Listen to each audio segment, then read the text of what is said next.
of owning a cafe and other heroic deeds by Beware the Tistero, Chapter 66, Monday, Part 6. When Mirai heard his friend tell the Tartarus staff that it'd surely be quicker and easier for me to take short good home, don't you think?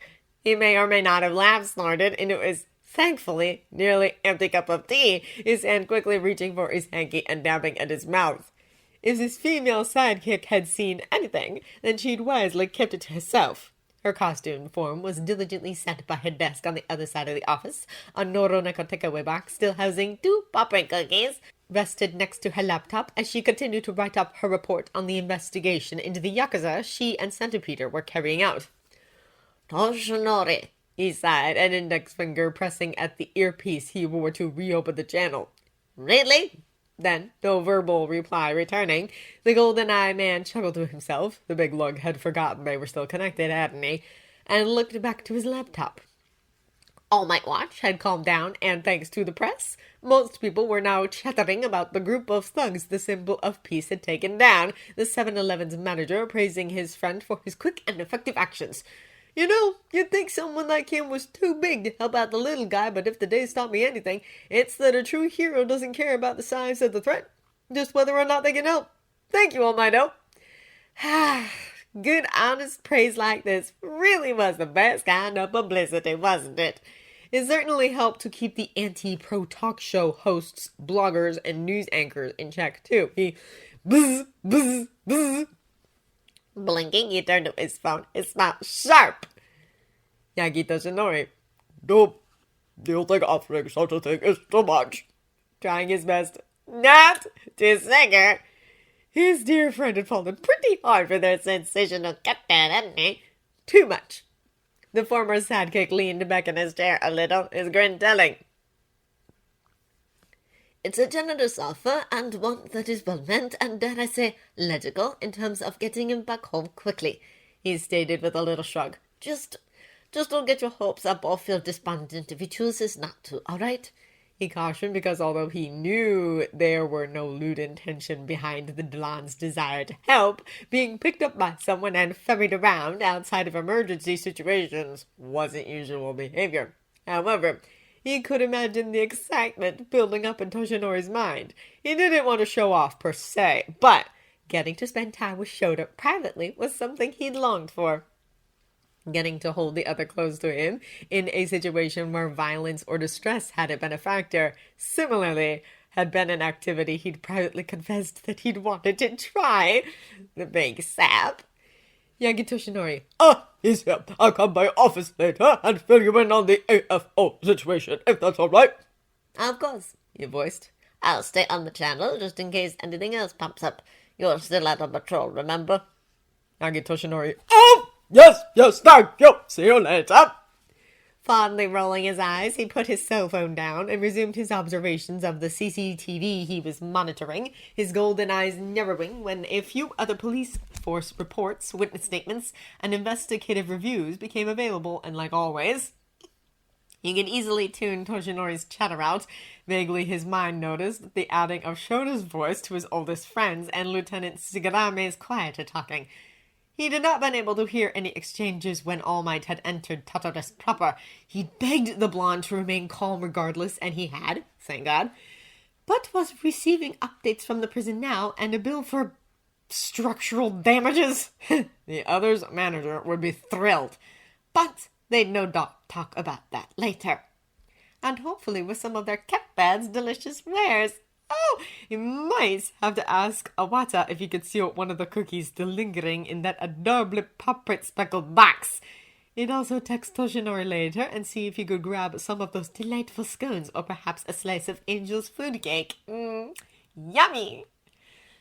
Roughly 10 minutes later, though, when poor Shouta had caved to All Might's puppyish desire to help him, he'd been startled back to their conversation thanks to a blast of screeching gulls. Grumbling, he'd gone to pluck the two-way earpiece out, and away went.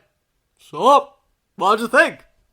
Stopping short, his fingers mere centimeters from the device he'd been meaning to grab, Mirai felt his arm twitch a little at the soft, curious tone filtering through his ear canal. "Toshi, you've got it worse than I thought, haven't you?" he mentally murmured whilst leaning back in his chair with a small quiet chuckle. Awata, ever vigilant, had similarly stopped what she was doing, her beautiful features turned to him with part of the pop-print cookie adorably trapped between her crumb-scattered mouth. He'd already eaten the one she'd very kindly gifted him. "Oh, I know that look. What kind of lovesick antics are afoot now, she asked, the biscuit almost gone, her eyes glittering like a person reading a particularly funny part of a rom-com manga. "Would you believe that a #1 heartthrob is carrying our favorite eatery owner home?" He snickered before, with a smirk, he pulled the device free and placed it upon the digipad loudspeaker, his office filling with their friend's conversation. This is incredible. Sharing a knowing grin, the blue-skinned woman got up from her desk to wander closer, the final bite of cookie gone as she leaned against his desk. And you get to do this whenever you want. If I can do this help, I never just walk anywhere again, you know? Ah! The bubble cookie user gushed in a stage whisper. That's so cute! We're going to touch down on that private road for a second, and as I've learned from experience, it can be a little jarring, so you might want to, tighten, hold around, to tighten your, hold around my neck. Alright? Oh. Ah! Your slant duck, Toshi. Mirai heard himself breathe, a flash of light crossing his glasses as he readjusted them, his tone thoughtful. Maybe he's not as hopeless as we thought, eh? The young woman giggled, her hands giving a little clap away from the speaker just in case her delight spoiled anything. Oof! Nodding indulgently at his mist-eyed protege, they both cringed a little in sympathy. Both of them having been rescued by All Might in one capacity or another, they both knew what traveling at those high speeds felt like. They didn't envy the young cafe owner who, as difficult as it was to believe most days, was a civilian, had never experienced such G-forces before. It was a damn good job he wasn't the squeamish, wilting daisy type, wasn't it? And therein lay another big tick on the potential love interest's list, didn't it? You're okay. Don't act like you didn't set this up so I'd have to cuddle, Toshi. You're not fooling anyone other than yourself, and maybe Shouta too. He quipped at a volume he knew the other would hear, his head shaking ruefully as Awata nodded along, her expression both bewildered and thoughtful. Definitely Shouta, she agreed.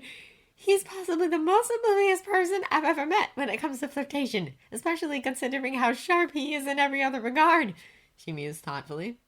Maybe. Yeah, I'll let her ride you more often now, won't I? Bonking, the eyes snapped to each other. He and his protege shared a bewildered glance.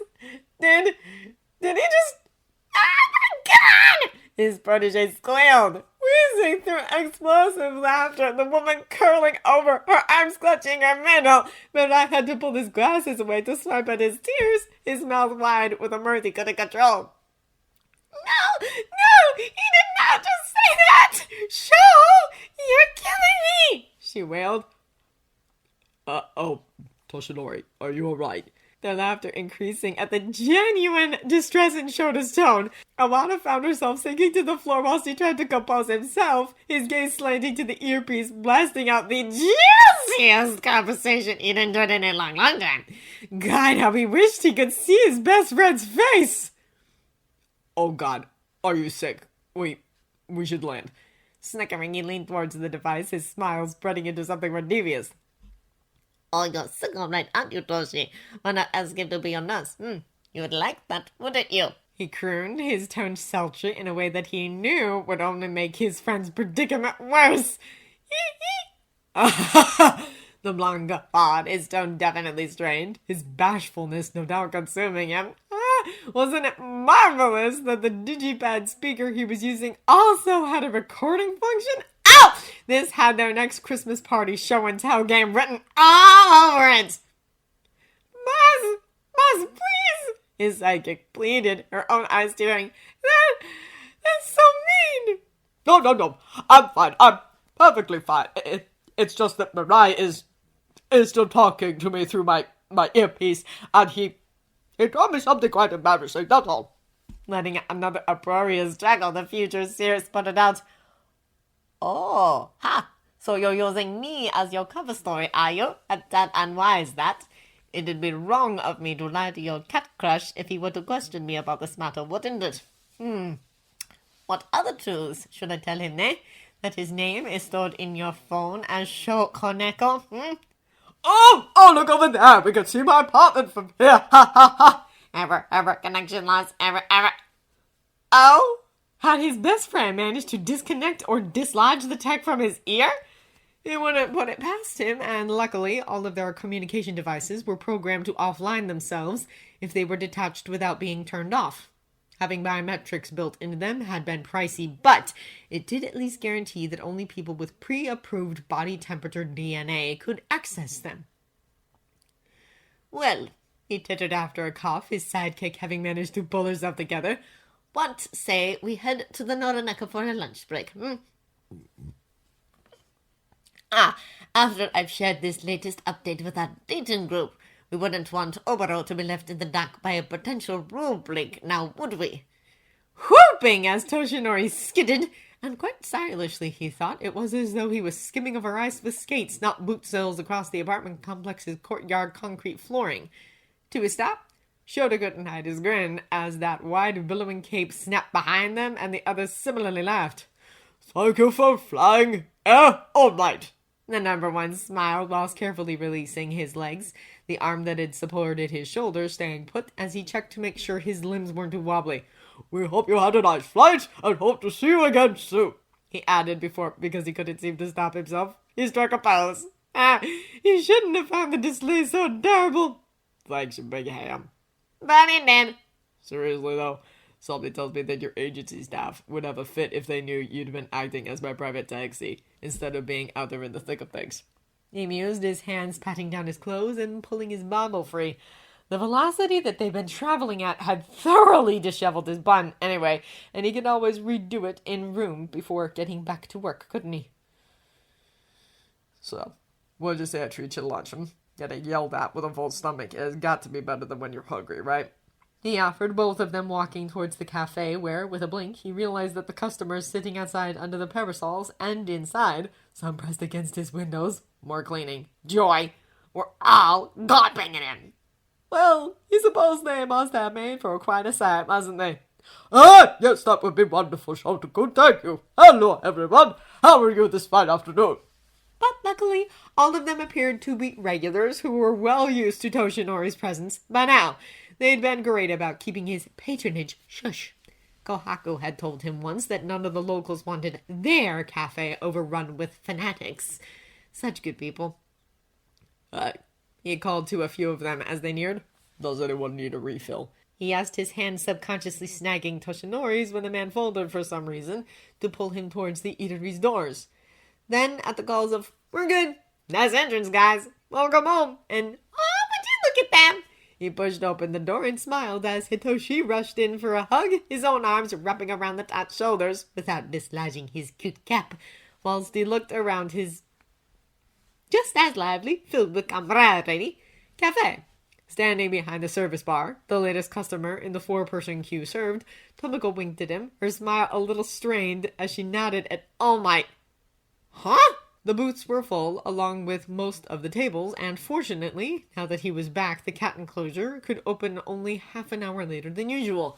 The amused students were amicably talking away, a few late-night office workers similarly happy as they enjoyed their lunches before, no doubt, heading out to begin the start of their shifts. Furthermore, his teens were stood in the gaming area with Nomori, hiding behind Dabi.